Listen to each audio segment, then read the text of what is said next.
vandag se produksieveiling goed afgeloop. Ek dink onder omstandighede vir die kopers baie goeie diere gekoop. Jong diere op die veiling gewees vandag. Definitief 'n paar winskope gewees. Ons is baie dankbaar dat ons kan deel wees van Soutbosberg Bosmara veiling. Baie dankie vir al die kopers vandag.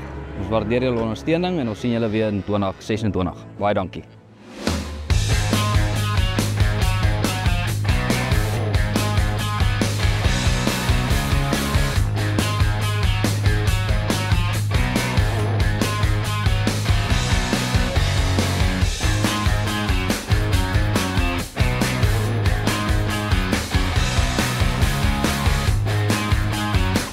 Marak, ek is Bouts Botha, kuddebestuurder by Soutpansberg Bosmara. Myself en Louis van der Walt.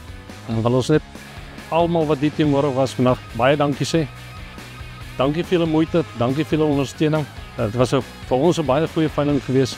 Die bulle se gemiddeld was 71, die hoogste prysbil was 100 000, lot 10. En wil ek ook net namens ons mede verkopers ook net baie gelukwens met hulle diere. Dit was baie goeie aanbieding geweest.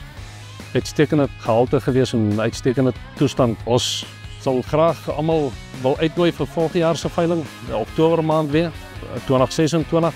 En baie dankie vir almal se teenwoordigheid hierso. Ons waardeer dit opreg.